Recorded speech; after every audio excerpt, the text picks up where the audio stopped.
Greetings, colleagues. It's good to have this opportunity to come to you again, and thank you for your partnership in our educational ministry at Moody Bible Institute. I'm aware as I speak these words that y'all are scattered around the world and around the country in a variety of time zones and contexts, and so thank you for, again, the way that you come alongside our students and partner with us in what we're trying to accomplish in equipping them to serve the church as they do.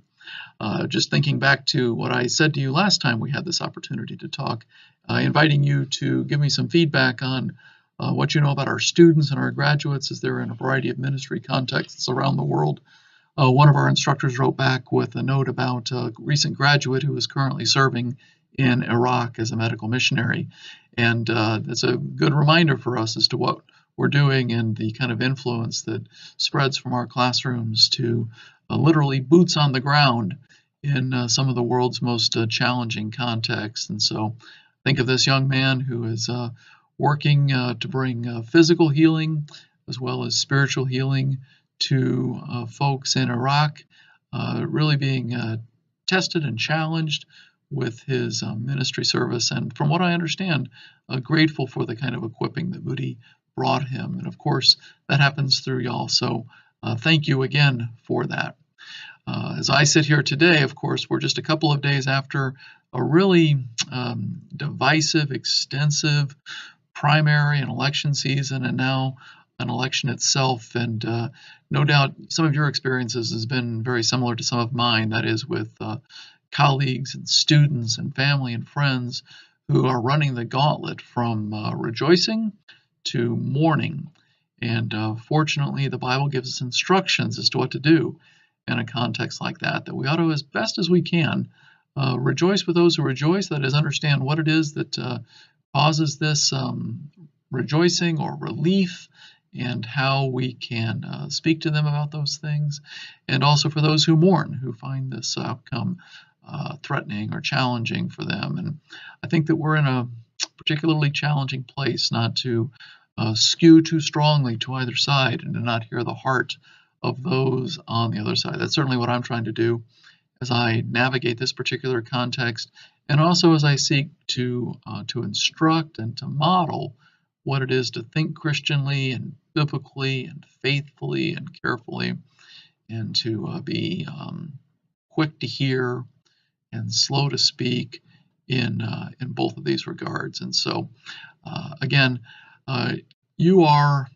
on the front lines of Moody Bible Institute in this particular context, and so it falls to you in these contexts to encourage our students, no matter where they are in that spectrum, and to point them to the Scriptures to help them understand, while they might rejoice or be relieved, that our hope was never in election or governmental outcomes, and while they might also feel threatened or challenged by this particular outcome, that also that the Church of Jesus Christ will stand with them and to be a defender of those who find themselves weak or marginalized. So this is the challenge before us as we seek to truly be biblical across that entire spectrum, and to also equip people for future circumstances beyond any of our imagining, whether it's going to be immediate and local, or whether it's going to be in months or years or decades ahead in political contexts or religious context or economic context, which are unimaginable to us today. So to that end, I just remind you not to grow weary in the doing good that we're about right now, which is to provide a biblically based education that will equip these men and women for ministry in whichever contexts they're in. So thank you again for your partnership in that.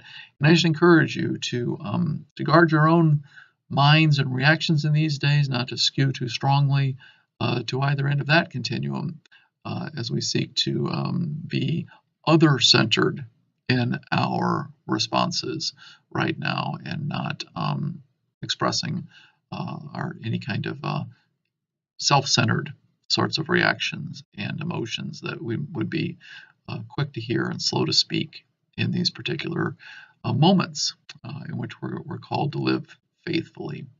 Last thing I'd say in today's short video announcement is just to remind you or to point out that next week is the annual meeting of the Evangelical Theological Society in San Antonio, Texas, and I know that many of you will plan to be there, are intending to be there. So will I.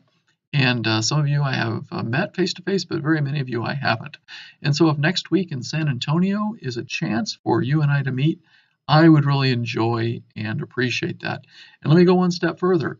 I would hope that I could invite you to a shared dinner that the Moody faculty are often able to participate in together. So let me make that official. If you're going to be in San Antonio next week as a part of the annual ETS meeting, I'd like to have you join us for dinner.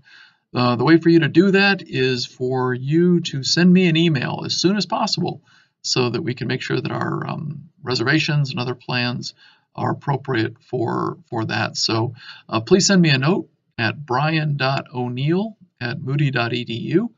You should know how to spell my name. It's bryan.o'neal@moody.edu. And again, I'll get you the details, and if it's at all possible, love to have you join us for dinner that night.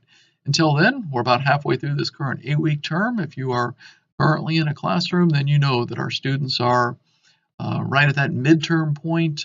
They're trying to get over the hump, and then very quickly they'll be on the downhill period for their current classes. And so that's not just true of our students, it's true of our faculty, isn't it? That this first 8 weeks has just, or this first 4 weeks of this term has just rocketed quickly past with other things going on, whether it's Cubs World Series runs or elections or many other things. And then this next 4 weeks is going to be consumed as well by things like Thanksgiving holidays and the beginnings of very busy Christmas seasons in many of our churches. And so probably as much as any 8-week term in our academic calendar, this one is the one that's very often influenced by external circumstances and events. And so again, you know those things because they're true in your life.